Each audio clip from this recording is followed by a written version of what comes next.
તો બાળકો આજના સેશનમાં આપણે વ્યતિકરણ પછી જે બહુ જ ઇમ્પોર્ટન્ટ ટોપિક છે, કહી શકાય બહુ જ ઇમ્પોર્ટન્ટ ટોપિક, બહુ જ ઇમ્પોર્ટન્ટ એક્સપેરિમેન્ટ જેનું નામ છે યંગ્સ ડબલ સ્લિટ એક્સપેરિમેન્ટ. શું નામ છે? Young's double slit experiment, YDSE તરીકે એને ઓળખવામાં આવે છે. YDSE તરીકે એને આપણે ઓળખીએ છીએ. આજે આપણે આ પૂરેપૂરું કમ્પ્લીટ કરી દઈશું. બિલકુલ સિમ્પલ છે અને ઇમ્પોર્ટન્ટ છે. MCQ માટે, થિયરી માટે અને JEE એડવાન્સ મીન્સ બધામાં આ ખૂબ જ ઇમ્પોર્ટન્ટ છે. નીટમાં પણ ઇમ્પોર્ટન્ટ છે. સિમ્પલ ક્વેશ્ચન આવે, સિમ્પલ ક્વેશ્ચન તમે સોલ્વ કરી શકો છો. બોલો હા કે ના? ક્લિયર કે નહીં? તો બેટા એક આપણે ઇન્ટરફિયરન્સ એટલે વ્યતિકરણમાં આપણે આટલી મોટી થિયરી જોઈ, સહાયક ને વિનાશકની વાત કરી બેટા. બધાને ક્લિયર છે, બધાને એ વસ્તુ ક્લિયર છે. હવે આપણે વાત કરીએ YDSE. તો સૌથી પહેલા આપણે વ્યતિકરણ જ્યારે આપણે જોતા હતા બેટા, તો વ્યતિકરણમાં આપણે ઉદ્ગમની વાત કરી હતી અને એ ઉદ્ગમોના બે પ્રકાર છે, સુસંબદ્ધ અને અસુસંબદ્ધ. ભાઈ અસુસંબંધમાં આપણને તીવ્રતા જે મળતી હતી એ સરેરાશ મળતી હતી અને આમાં કળા સતત સમય સાથે બદલાયા કરે, કળા તફાવત સમય સાથે બદલાયા કરે એટલે અહીંયા તીવ્રતા પણ બદલાયા કરે. તીવ્રતા બદલાય એટલે તો આપણે કઈ લીધી? સરેરાશ. પરંતુ આમાં તીવ્રતા બદલાય નહીં, ફાઈ અચળ, કળા તફાવત અચળ એટલે તીવ્રતા. આને કહેવાય સ્થાયી વ્યતિકરણ આપ્યા. કયું વ્યતિકરણ આપે? સ્થાયી વ્યતિકરણ. સ્થાયી વ્યતિકરણ આપે. બરાબર કે નહીં? તો કયા ઉદ્ગમો બનાવવા સારા કહેવાય? અસુસંબંધ કે સુસંબંધ? તો કે સ્થાયી વ્યતિકરણ મેળવવું હોય તો સુસંબંધ ઉદ્ગમો મેળવવા સારા કહેવાય. Clear? Yes or no? Story ખબર પડી રહી છે બેટા? એકદમ સિમ્પલ સ્ટોરી છે કે ભાઈ વ્યતિકરણમાં બે પ્રકારના ઉદ્ગમો હતા. એક હતા સુસંબંધ ને એક અસુસંબંધ. એમાંથી આવતા તરંગો વચ્ચેનો કળા તફાવત અચળ હોય તો સુસંબંધ, અચળ ન હોય તો અસુસંબંધ. કળા તફાવત અચળ હોય તો પરિણામી તીવ્રતા સમય સાથે બદલાતી નથી અને એક સ્થાયી પેટર્ન, સ્થાયી વ્યતિકરણ મળે છે. પરંતુ જો કળા તફાવત સમય સાથે બદલાય તો તીવ્રતા સતત બદલાયા કરશે અને આપણને સરેરાશ તીવ્રતા મળે છે, જે આપણે નોર્મલી ટ્યુબલાઇટ બલ્બ છે એમાંથી જે મળે છે. તો આપણને ખબર છે કે કોઈ પણ વસ્તુ સ્થાયી હોય તો સારું, તો સ્થાયી વ્યતિકરણ મળે છે સુસંબદ્ધ ઉદ્ગમોમાં. હવે પ્રશ્ન એવો આવે બેટા કે સુસંબદ્ધ ઉદ્ગમો બને કઈ રીતના? તો એ બનાવવા માટે કોણે ટ્રાય કર્યું? યંગ નામના વૈજ્ઞાનિકે. કોને? યંગ નામના વૈજ્ઞાનિક. સુસંબદ્ધ ઉદ્ગમો બનાવવાની બે ટ્રીક છે બેટા. ઉદ્ગમો મેળવવા માટે આપણે શું કરી શકીએ? આપણે બે રીત કરી શકીએ બેટા. પહેલું કરી શકીએ છે તરંગ અગ્રનું વિભાજન અને બીજી કરી શકીએ છે આપણે કંપ વિસ્તારનું વિભાજન.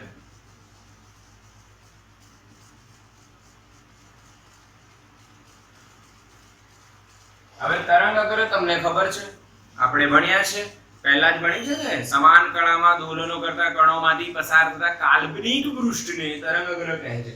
હવે તરંગ અગ્રનું વિભાજન કરી નાખો તો તમને સુસંબદ્ધ ઉદ્ગમો મળવાની સંભાવના છે.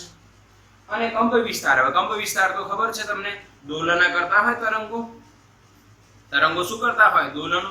તે દોલનોનો એક બાજુ મધ્યમાન સ્થાનેથી એક બાજુના મહત્તમ સ્થાનાંતરને કંપ વિસ્તાર કહેવાય. તો કંપ વિસ્તાર બી તમને ખબર છે અને કંપ વિસ્તારનું વિભાજન એટલે એનું વિભાજન કરી નાખવાનું. તો આ બે રીતના કયા ઉદ્ગમો મળશે?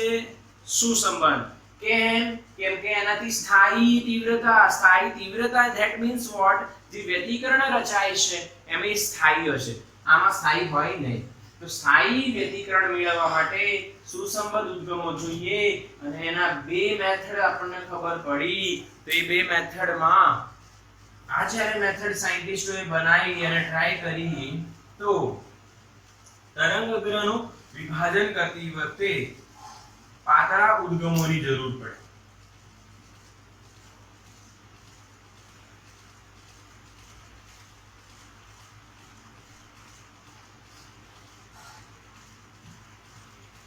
અને કંપ વિસ્તારના વિભાજન માટે વિસ્તૃત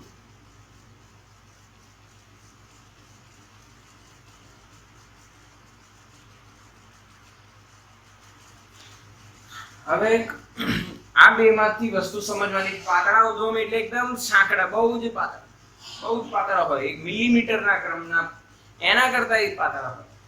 જ્યારે વિસ્તૃત એટલે બહુ જ બ્રોડ.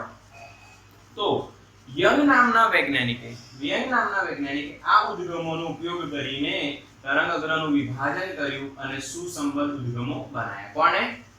Young, Thomas young. જુવાન માણસ છે ભાઈ, બહુ જુવાન માણસ છે. હા કે ના સમજણ પડી બેટા? થિયરી સ્ટાર્ટ કરતા પહેલા કયા રસ્તે જઈ રહ્યા છે નકશો તૈયાર કરી લીધો આપણે. Okay, done. યસ, સ્ક્રીનશોટ લો, સ્ક્રીનશોટ લો ફટાફટ.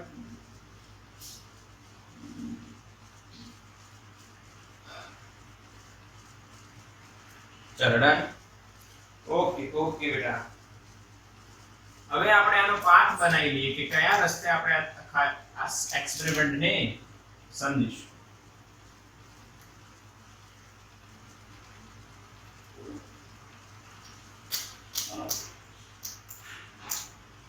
તો સૌથી પહેલી સ્ટેપમાં બેટા આપણે સ્ટેપ 1 પ્રાયોગિક ગોઠવણ સમજીશું. આપણે શું કરીશું? પ્રાયોગિક ગોઠવણ સમજીશું. સલાકા વ્યાખ્યાયિત કરીશું. પહેલા પ્રાયોગિક ગોઠવણ કઈ રીતે આપણે ગોઠવ્યું અને પછી સલાકા વ્યાખ્યાયિત કરીશું. સ્ટેપ 2 માં આપણે પ્રાયોગિક ગોઠવણનો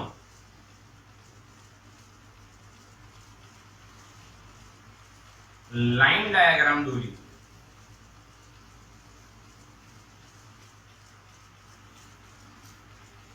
તફાવત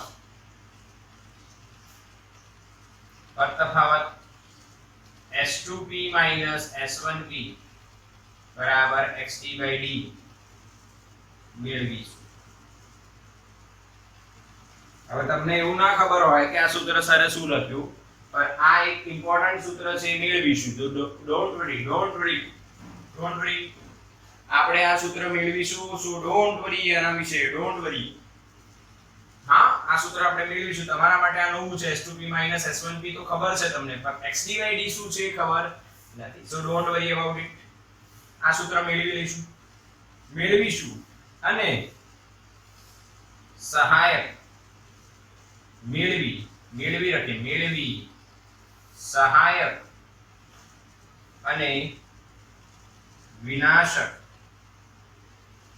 વ્યતિકરણ શરતો લખવી.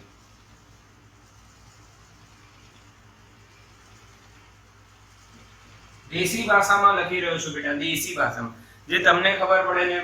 જ્યારે હું સ્ટુડન્ટ હતો ત્યારે હું આવું જ કરતો હતો.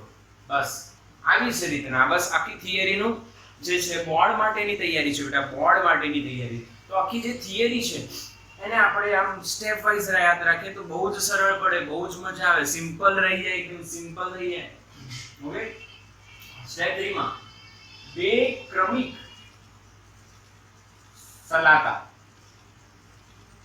સલાકાઓ એટલે એ સલાકાઓ કાં તો પ્રકાશિત હશે અથવા અપ્રકાશિત હશે, એની બી ચર્ચા કરીશું. બે ક્રમિક સલાકાઓ વચ્ચેનું અંતર નું સૂત્ર બીટા બરાબર lambda capital D by small D મેળવીશું. પછી મેળવીશું આ એક સૂત્ર છે, આ એક સૂત્ર છે, બહુ જ ઇમ્પોર્ટન્ટ સૂત્ર છે બેટા. આ સૂત્ર મેળવીશું આપણે, આ સૂત્ર આપણે મેળવીશું અને તમને આવડશે. બિલકુલ સિમ્પલ. હા કે ના? યસ ઓર નો? બિલકુલ બિલકુલ આવડશે બેટા. Don't worry. એના સૂત્રની ચર્ચા નહીં કરવાની અત્યારે. તમારે ખાલી ધ્યાન રાખવાનું કે આ સ્ટેપ છે. Step number 4 last step. થોડી ચર્ચા કરીશું. કોની ચર્ચા કરીશું? વ્યતિકરણ ભાત. ભાત ખવડાવીશ તમને. ચર્ચા કરીશું. ચર્ચા કરી તીવ્રતા વિરુદ્ધ પદ તફાવત નો આલેખ પણ દોરીશું. આ છે 4 સ્ટેપ નો આપણો યંગ્સ ડબલ સ્લિટ એક્સપેરિમેન્ટ. બોલો ખબર પડી કે નહીં? અરે હા કે ના? શું ખબર પડી? હા કે ના? બોલો હા કે ના? બિલકુલ ક્લિયર? બિલકુલ ખબર પડી? યસ. અચ્છા, અમુક લોકો મેસેજ કરે છે હા ખબર પડી. શું ખબર પડી? આમાંથી કશું પણ તમને ખબર ના પડે બેટા. આ સ્ટેપ્સ, આ રસ્તે આપણે ચાલીશું. 1 2 3 4 1 2 3 4. ચલો ઠીક. સ્ક્રીનશોટ લઈ લો તો બેટા. સ્ક્રીનશોટ લઈ લો બેટા.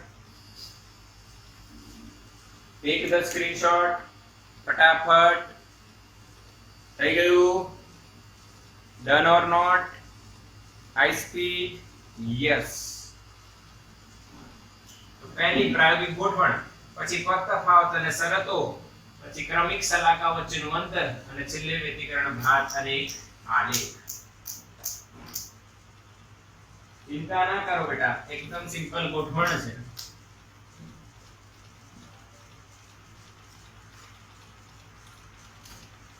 ચલો, યંગ નામના વૈજ્ઞાનિકે ગોઠવણ શું કરી? તો જો સુસંબદ્ધ ઉદ્ગમો મેળવવા હોય ને તો કળા તફાવત અચળ કરી દેવાનો. કળા તફાવત અચળ કરી દેવાનો, નહીં તો અસુસંબદ્ધ થઈ જાય. તો કળા તફાવત અચળ કરવા માટે એમણે એક મેથડ વાપરી. એક એવી મેથડ બનાવી જેનું નામ પડી ગયું. જેનું નામ પડી ગયું.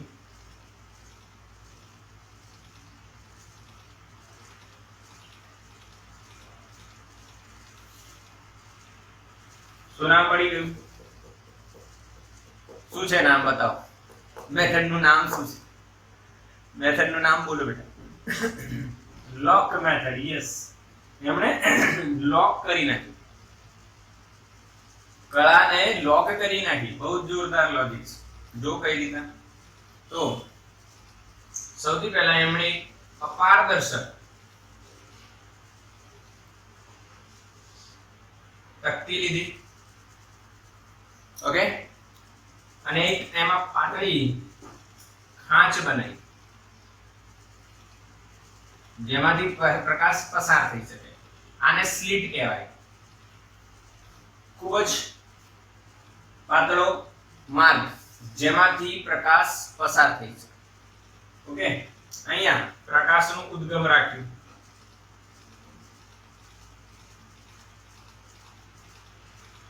પ્રકાશ ઉદ્ગમ. ઓકે, એના પછી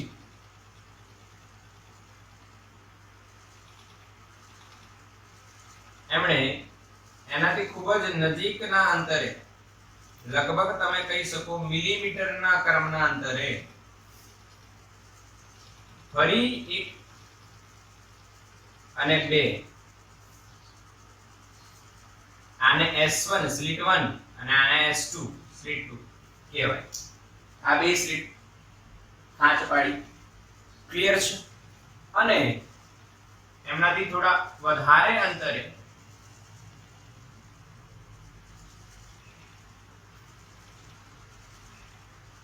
એક પડદો રાખ્યો.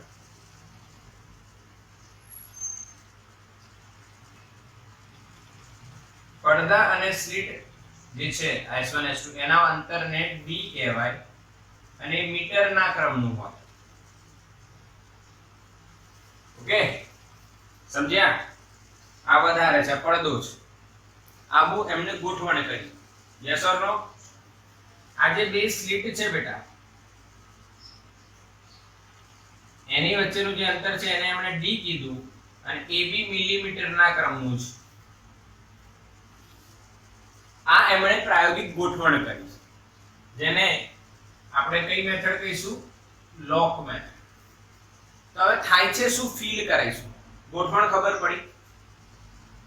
ગોઠવણ ખબર પડી બેટા? હા કે ના? યસ ઓર નો? બિલકુલ સિમ્પલ ગોઠવણ છે, બિલકુલ સિમ્પલ ગોઠવણ છે. હવે જો શું થાય છે ફીલ કરવાનું છે. અહીંયાથી પ્રકાશ નીકળે એટલે તરંગ નીકળ્યું. ઓકે, તરંગ નીકળે એટલે એના તરંગ અગ્રો આપણે વિચારીશું. તરંગનું પ્રસરણ તરંગ સ્વરૂપે નહીં પરંતુ તરંગ અગ્રના માધ્યમથી આપણે સમજીએ છીએ. અહીંથી તરંગ અગ્ર આવ્યું એ આના પરથી સંપાત થયું, આના પર સંપાત થયું. હવે આ બાકીના ભાગમાંથી તરંગ નહીં નીકળે પણ આ ખાંચમાંથી નીકળશે તરંગ. તો અહીંથી તરંગ અગ્ર ઉત્પન્ન થશે. હવે એ તરંગ અગ્ર આગળ વધશે અને આ અંતર મિલીમીટર એટલે આટલું, બહુ જ નાનું. અને આ અંતર S1 S2 વચ્ચેનું અંતર બી બહુ જ નાનું, મિલીમીટર. તો આ બંને અંતરો બહુ સૂક્ષ્મ હોવાથી S1 અને S2 પર એક જ તરંગ અગ્ર સંપાત થાય. હા કે ના? યસ ઓર નો? જો ફીલ કરાવો, જો ફીલ કરાવો. માની લો આ તરંગ અગ્ર છે અને આ S1 છે અને આ S2 છે. ક્લિયર? તો આ S1 માની લો અને આ S2 માની લો. આ S1 અને આ S2. હવે તરંગ આવે છે, બરાબર? તરંગ અગ્ર આવે છે. જો આ બહુ જ દૂર હોત તો આના પર અલગ તરંગ અગ્ર આવે અને આના પર અલગ કદાચ તરંગ અગ્ર આવે. અરે હા કે ના? હા કે ના? જો આટલા બરાબર પણ બહુ જ નજીક હોય તો એક જ તરંગ અગ્ર આ બંને પર એક સાથે સંપાત થાય. એક જ તરંગ અગ્ર આ બંને પર એક સાથે સંપાત થાય.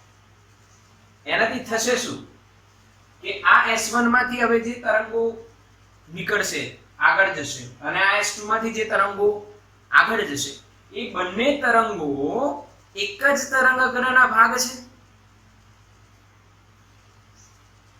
હા કે ના? યસ. તો એક જ તરંગ અગ્ર પરના બધા કણો ની કળા સમાન હોય. તરંગ અગ્ર એટલે શું? સમાન કળામાં દોલનો કરતા કણોમાંથી પસાર થતા કાલ્પનિક પૃષ્ઠ. એનો મતલબ તરંગ અગ્ર પરના બધા બિંદુઓ બધા કણોની કળા સમાન હશે. તો એ તરંગ અગ્રની બધા કણોની કળા સમાન એ આના પર સંપાત થયા અને અહીંથી અલગ તરંગો અને અહીંથી અલગ તરંગો નીકળ્યા પરંતુ એમની કળા કેવી હશે? સમાન. જે કોઈ દિવસ બદલાય નહીં. હા કે ના? એટલે આ એરેન્જમેન્ટ થી કળા લોક થઈ ગઈ, ફેસ લોક થઈ ગઈ. એમણે કળાને લોક કરી નાખી. બોલો હા કે ના? ક્લિયર કે? Yes sir? બિલકુલ સમજાયું, બિલકુલ સમજાયું. એટલે એને લોક મેથડ કહેવાય. એટલે એને શું કહેવાય બેટા? લોક મેથડ. હવે તમે સમજો કે જે તરંગ અગ્રનો ભાગ આમાંથી ગયો અને આમાંથી ગયો તો અહીંયા કોનું વિભાજન થયું? કોનું વિભાજન થયું? કોણ તૂટ્યું? અહીંયાથી તરંગ અગ્ર આવ્યું અને S1 S2 માં બે ભાગ પડ્યા તો કોણ વિભાજિત થયું? તરંગ અગ્ર વિભાજિત થયું. તો યંગ એ કઈ મેથડનો ઉપયોગ કર્યો બેટા? તરંગ અગ્રના વિભાજનની મેથડ કહી. કોનું વિભાજન કર્યું એમણે? તરંગ અગ્રનું વિભાજન. જેનાથી એમણે સુસંબંધ. હવે આ ઉદ્ગમો સુસંબંધ કેમ થયા? કેમ કે આમાંથી નીકળતા તરંગોની કળા સમાન એટલે પ્રારંભિક કળા તફાવત બદલાય નહીં, અચળ થઈ જાય કેમ કે લોક કરી નાખ્યું, લોક કરી નાખ્યું. ઓકે, હવે આમાંથી તરંગો નીકળશે. સિમિલરલી S2 માંથી પણ નીકળશે અને એ તરંગો એકબીજા પર ક્યાંક ને ક્યાંક સંપાત થશે. સંપાત થાય તો કળા તફાવત એમની વચ્ચે 2n પાઈ પણ હોય અથવા n + ½ * 2 પાઈ અથવા 2n + 1 * પાઈ પણ હોય, એટલે પદ તફાવત n લેમ્ડા હોય કાં તો n + ½ લેમ્ડા હોઈ શકે ને. અહીંયા સંપાતીકરણના જે બિંદુઓ છે બેટા, ત્યાં આ જે આમાંથી S1 માંથી અને S2 માંથી આવતા જે તરંગો છે એમની વચ્ચેનું પથ તફાવત n લેમ્ડા કાં તો n + ½ લેમ્ડા હોઈ શકે. હા કે ના? n લેમ્ડા હોય તો સહાયક, n + ½ લેમ્ડા હોય તો વિનાશક. એટલે એવી રીતના સહાયક અને વિનાશક રચાશે. હવે સહાયક હોય તો તીવ્રતા મહત્તમ, વિનાશક હોય તો તીવ્રતા 0. તો પડદા પર શું દેખાય છે? ધ્યાન આપજો. પડદા પર આવું દેખાય. ધ્યાન આપજો બેટા.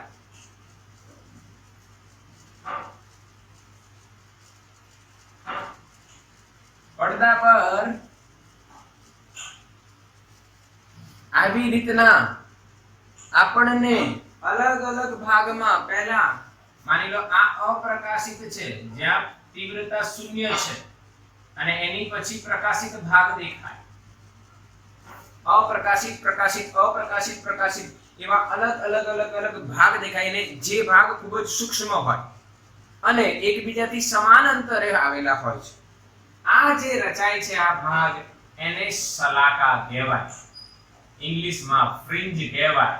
ફ્રિન્જ. ખબર પડી? પડદા પર જે વ્યતિકરણ ભાત રચાય છે, વ્યતિકરણની આકૃતિ રચાય છે, એમાં પાતળી પટ્ટીઓ હોય છે. અમુક જગ્યાએ પ્રકાશિત હોય છે અને એની બાજુમાં અપ્રકાશિત, પછી પ્રકાશિત, અપ્રકાશિત, પ્રકાશિત, અપ્રકાશિત, પ્રકાશિત, અપ્રકાશિત, આમ કન્ટિન્યુઅસલી ગોઠવાયેલી હોય છે. આ બધી જે નાની પ્રકાશિત અને અપ્રકાશિત વિભાગો છે એમને આપણે શું કહીશું બેટા? શલાકા. શું કહીશું? શલાકા. બોલો હા કે ના? Yes or no? યસ. આ થઈ ગઈ બેટા સ્ટેપ 1, પ્રાયોગિક ગોઠવણ. ક્લિયર? ક્લિયર છે બિલકુલ? ઓકે. અને શલાકા भी સમજાઈ ગઈ. શલાકા भी આપણને સમજાઈ ગઈ. બિલકુલ શલાકા કોને કહેવાય એ भी આપણે સમજી ગયા. સ્ટેપ 2,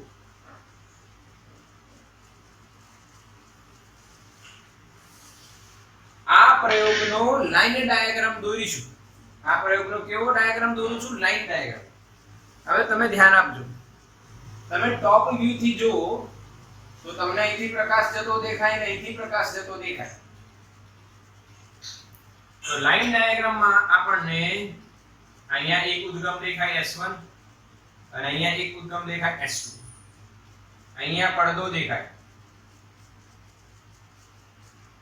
આ બેને જોડતી જે રેખા છે S1 અને S2 એમનું અંતર કેટલું છે? D. આનો લંબ દ્વિભાજક લઈએ, કેન્દ્ર O એ એનો મધ્ય બિંદુ થશે અને ત્યાંથી એનો લંબ દ્વિભાજક લઈએ તો અહીંયા કંઈક A બિંદુએ છેદે માનો. ક્લિયર છે બેટા? S1 S2 આવી ગયું, એમની વચ્ચેનું અંતર D આવી ગયું. સ્લિટ અને પડદા વચ્ચેનું અંતર કેપિટલ D આવી ગયું. ઓકે. આ પડદો આમ દેખાય આપણને? યસ. બિલકુલ ક્લિયર? ક્લિયર કે નહીં? આ આકૃતિ પરથી આ આકૃતિ આવડે? ઓકે. બિલકુલ સિમ્પલ વાત છે બેટા. યંગનો પ્રયોગ છે એનું એ જ આપણે ડ્રોઈંગ બનાવ્યું છે. આને હું હટાવું છું પર તમે આને સ્ક્રીનશોટ લઈ લો બેટા. Take the screenshot of this જલ્દી.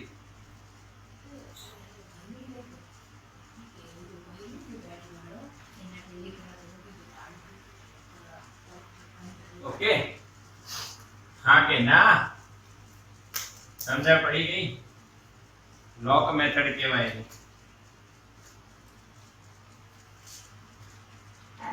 અને હવે આપણે એનું શું કરીશું બેટા? એ જ આકૃતિ અહીંયા સમજીશું અને પથ તફાવત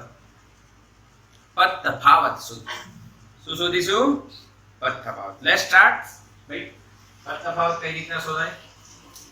તો અહીંયા તમે જોયું અલગ શલાકાઓ મળે છે. પ્રકાશિત, અપ્રકાશિત, પ્રકાશિત, અપ્રકાશિત. માની લો અહીંયા આપણે એક બિંદુ P લઈએ, ત્યાં શલાકા મળે છે. એ બિંદુ P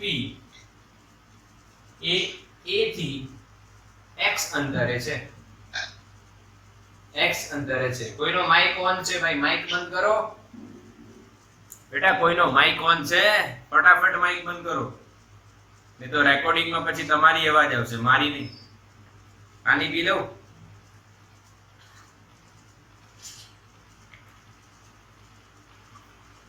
માઈક બંધ કરો. થઈ ગયું ને? ઓકે ઓકે, મેં પાણી પી લીધું એટલી વારમાં. હવે જો S1 માંથી તરંગ આવશે, S2 માંથી તરંગ આવશે, P બિંદુ પર સંપાત થશે અને ત્યાં સહાયક ક્યાં તો વિનાશક વ્યતિકરણ રચાશે. હવે એ તરંગની જગ્યાએ આપણે કિરણ દર્શાવીએ એટલે એક સીધી લાઈન મેં ડ્રો કરી. ઓકે, તરંગની પ્રસરણની દિશા દર્શાવવા માટે આપણે કિરણનો ઉપયોગ કરીએ. કિરણ ડ્રો કરી. બિલકુલ ક્લિયર. આ ટોટલ ડિસ્ટન્સ d. તો પથ તફાવત શોધવું હોય તો તમને ખબર છે કયું સૂત્ર લગાવીશું? S2p S1p. અરે હા કે ના? અહીંયાથી લખીશું. તો પથ તફાવત શોધવા માટે આપણે શું ટ્રીક વાપરીશું? આપણે અહીંયા કરીશું બેટા. જોઈ કોઈનો માઈક ઓન છે બેટા? ધ્યાન આપો.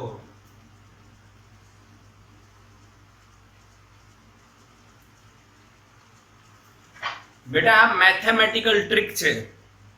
અંજના તારું માઈક ઓન છે?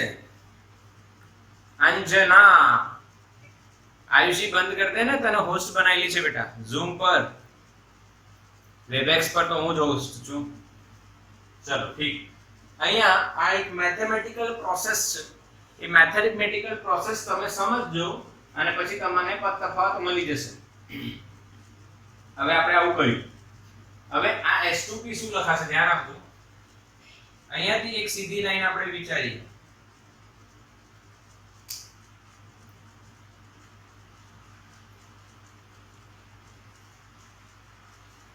આ લાઈન વિચારીને આ લંબ ગણીએ. આ ત્રિકોણ થયો S2, આ S2 અહીંયા માની લો M. S2MP એ કાટકોણ ત્રિકોણ થયો. એમાં S2p નો વર્ગ શું લખાય? S2m નો વર્ગ એટલે d નો વર્ગ વત્તા mp નો વર્ગ. હવે mp કેટલું થાય? x અને આ અંતર થશે d/2. આ કે ના બેટા? ટોટલ અંતર d, તો અડધો કેટલો? d/2, કેમ કે આ મધ્ય બિંદુ છે એટલે d² પ્લસ આનો વર્ગ, તો આ અંતર થશે x + d/2 નો વર્ગ. ક્લિયર છે? હા કે ના? પાયથાગોરસ S2p નો વર્ગ બરાબર S2m નો વર્ગ વત્તા mp નો વર્ગ. અરે હા કે ના? યસ. માઈનસ જો સમજો મારા બેટા, સમજો. Minus S1p. હવે S1p માટે સેમ ત્રિકોણ તૈયાર કરીએ આપણે અહીંયાથી. અહીંયા હું n લખી દઉં. અગેન આ અંતર બી કેટલું થશે બેટા? d/2. હવે S1 n p એ અગેન કાટકોણ ત્રિકોણ થયો. કાટકોણ ત્રિકોણ થયો તો S1p શું થશે બેટા? S1n નો વર્ગ વત્તા np નો વર્ગ. તો S1n એટલે d એનો વર્ગ વત્તા np નો વર્ગ. હવે np કેટલું થાય બેટા? x માંથી d/2 ને બાદ કરો. x માંથી d/2 ને બાદ કરીએ એનો વર્ગ. ક્લિયર? યસ ઓર નો? બોલો, ખબર પડી કે નહીં? અરે હા કે ના? એકદમ સિમ્પલ લોજિક છે. એકદમ સિમ્પલ લોજિક છે. જીઓમેટ્રી ભૂમિતિનો ઉપયોગ કર્યો અને આપણે આ લખી. હવે આનું વિસ્તરણ કરી દો. વિસ્તરણ કરીશું તો આનું શું થાય? d² પ્લસ અહીંયા વિસ્તરણ જોજો, a + b નો વર્ગ કરું છું, a નો વર્ગ વત્તા 2ab એટલે xd થઈ જશે. f2 a એટલે x, b એટલે d/2, તો 2 2 કટ એટલે x * d આવી ગયું પ્લસ d/2 નો વર્ગ d²/4. બિલકુલ ક્લિયર. હવે માઈનસ d² બેટા આનું એક્સપાન્શન લખું છું, ધ્યાન આપજો. a minus b નો વર્ગ એટલે x2 minus xd, આનું આ થશે ને 2x d/2, કટ સેમ જ છે, પણ આગળ માઈનસ આવશે, પ્લસ d2/4.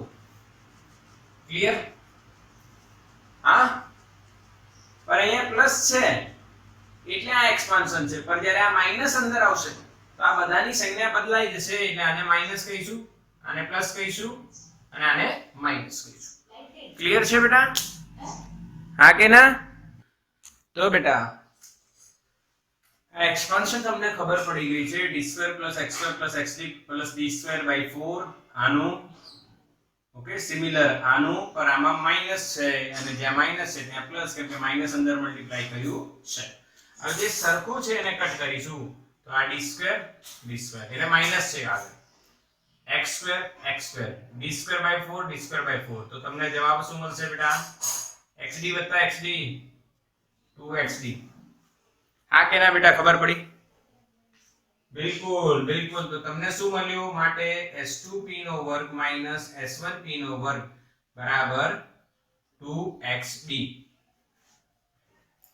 s2p નો વર્ગ માઈનસ s1p નો વર્ગ બરાબર 2xd. આ પ્રોસેસ તમને ખબર પડવી જોઈએ. હવે આપણે લખીએ છીએ s2p minus s1p બરાબર 2xd upon s2p plus s1p. સમજો, અહીંયા રોકાજો. શું કર્યું મેં? a² minus b² બરાબર શું થાય? a minus b into a plus b. s2p² minus s1p² બરાબર શું થાય? s2p plus s1p into s2p minus s1p. s2p minus s1p આ બાજુ લાગ્યા અને s2p plus s1p નીચે રહી ગયા. હવે s2p plus s1p શું લખાય? તો જે અહીંયા આપણે s2p લખ્યું, આ s2p આ ત્રિકોણમાં, અને આ s1p આ ત્રિકોણમાં જે લખ્યું એ જ લખાશે, એટલે આનું આ બેઠું લખાશે, પરંતુ વર્ગમૂળ આવશે કેમ કે અહીંયા વર્ગ છે. તો s2p માં ધ્યાન આપજો, અહીંયા શું લખું છું? આનું આ જ લખીશ, d² plus x plus d/2 whole square આખાનું વર્ગમૂળ. એટલે s2p નો વર્ગ લખ્યો છે, અહીં s2p લખશો, ખબર પડે ને? s2p એટલે શું? આનો વર્ગ વત્તા આનો વર્ગ અને એનું વર્ગમૂળ. માઈનસ નથી, હવે અહીંયા પ્લસ છે. d² plus x plus d/2, sorry અહીંયા માઈનસ આવશે, હોલ સ્ક્વેર અને આખાનું 1/2. બોલો ખબર પડી રહી છે બેટા? હા કે ના? મેસેજ કરો ફાસ્ટ, મેસેજ કરો ફાસ્ટ. ખબર પડી કે નહીં? આનું આ જ લખી રહ્યા છે, પણ s2p નો વર્ગ છે એટલે પાસેની બાજુનો વર્ગ અને સામેની બાજુનો વર્ગ, એવું થયું ને? આ પાસેની વર્ગ અને સામેની વર્ગ. પર s2p લખશો તો આ વર્ગ હટી જશે, તો અહીંયા વર્ગમૂળ આવશે, એટલે બંનેમાં વર્ગમૂળ આવી ગયું. હવે NCERT પ્રમાણે તમે x d અને કેપિટલ D આ બધાની વેલ્યુ લેશો તો આનો જવાબ એપ્રોક્સિમેટલી 2d આવશે. એ તમે જોઈ શકો છો, લગભગ 100 અને 100 સેન્ટીમીટર ને 1 mm ના આવી વેલ્યુ લીધેલી છે, તમે મૂકીને જોઈ શકો છો. હું તમને એક બીજી વાત અહીંયા કહી દઉં કે ભાઈ x અને d જે છે, આ x અને આ જે d છે એ કેપિટલ D કરતા બહુ નાના છે.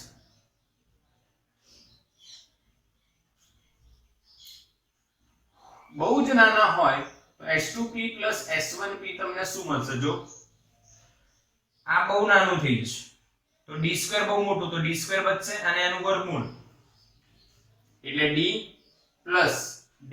અરે હા કે ના? અહીંયા જો આ બહુ નાનું છે તો મોટાની સાપેક્ષે નાનાને અવગણતા, એટલે આ 0 લઈ લો, તો d² નું વર્ગમૂળ d. અહીંયા પણ સેમ, આ બહુ નાનું છે તો d² એકલો બચશે, આ 0 લઈ લો, d² નું વર્ગમૂળ d, તો d plus d 2d. તો s2p plus s1p તમને એપ્રોક્સિમેટલી શું મળશે? 2d. સમીકરણ નંબર 1 માં મૂકતા તો આને સમીકરણ નંબર 1 કહી દો, તો s2p minus s1p is equals to 2xd upon s2p plus s1p શું મળ્યું તમને? 2d. અહીંયા 2d મૂક્યું તો આ 2 કટ થઈ ગયું. તો બેટા આપણને આ કિસ્સામાં પદ તફાવત મળે છે s2p minus s1p is equals to xd by d. Clear? हाँ के ना बेटा? हाँ के ना बोलो? यस और नो? જે સૂત્ર આપણે લખ્યું હતું એ સૂત્ર આપણે મેળવ્યું છે બેટા પદ તફાવતનું, અને હવે તમે સહાયક માટે શું લખી શકશો અને વિનાશક માટે શું લખી શકશો શરતો એ તમને આવડે જ છે. અહીંયા તમે n લેમ્બડા લખતા હતા, અહીંયા તમે n પ્લસ હાફ લેમ્બડા લખતા હતા પદ તફાવત, પણ હવે તમે સામે xd બાય d લખી શકો છો. અહીંયા બી તમે xd બાય d લખી શકો છો. પદ તફાવત આવું થશે અને આમાં આવું થશે. n ની વેલ્યુ બંનેમાં same 0 plus or minus 1 plus or minus 2 plus or minus 3 dash dash ડેશ. ક્લિયર? હા કે ના? બોલો ક્લિયર? બિલકુલ ક્લિયર કન્સેપ્ટ ના તમને કરાવી દીધો. આ છે આપણો લોજિક. બિલકુલ સ્ટેપ વાઇઝ આપણે ફોલો કર્યું છે. એકવાર રિવાઇઝ કરીશું ફટાફટ, જેનાથી તમને યાદ રહી જાય અને સમજાઈ જાય. કોઈ ગોખવાની પ્રોસેસ નથી. ફાઇનલી પદ તફાવત xd by d xd by d xd by d યાદ રાખ. ચલો સ્ટાર્ટ કરીએ. સૌથી પહેલા આકૃતિ દોરવાની. આવી આકૃતિ તમને NCERT માં નહીં મળે, કેમ કે મેં આ લાઈનો ડ્રો કરી તમને કન્સેપ્ટ બતાવ્યો છે. પછી પદ તફાવત શોધવા માટે એક પ્રોસેસ સ્ટાર્ટ કરવાની. s2p નો વર્ગ minus s1p નો વર્ગ. ત્રિકોણ કાટકોણ ત્રિકોણોનો ઉપયોગ કરીને બંને કર્ણ કઈ રીતના આવે એ લખવાનું. પછી વિસ્તરણ કરવાનું અને 2xd જવાબ મેળવવાનો. એટલે આ જવાબ જ્યારે તમને મળી જાય ત્યારે a² b² ના વિસ્તરણ, આનું વિસ્તરણ કરીને a² b² સ્વરૂપ લખવાનું અને પદ તફાવત બરાબર આ સૂત્ર મેળવવાનું. હવે s2p s1p એ 2d થાય. s2p s1p એ કેટલો થાય? 2 કેપિટલ D 2d થાય. એ લાવવા માટે આપણે s2p s1p લખવાનું. પછી NCERT પ્રમાણે વેલ્યુઝ થી આ આન્સર લાવવાનો. અને મેં તમને એક બીજી ટ્રીક આપી, xd કેપિટલ D હોય તો આ બંને પદો d ની સાપેક્ષે અવગણી શકાય. એટલે d² નું વર્ગમૂળ d, d² નું વર્ગમૂળ d, એટલે 2d આવે. એ 2d પાછું આ સમીકરણમાં અહીંયા મૂકી દેશો એટલે જવાબ શું આવી જશે? xd by d. હા કે ના બેટા? yes or no? yes or no? yes. xd by capital D, xd by capital D is the final answer. પદ તફાવત. તો સ્ક્રીનશોટ લો બેટા, આનો સ્ક્રીનશોટ લો. સરસ એકદમ.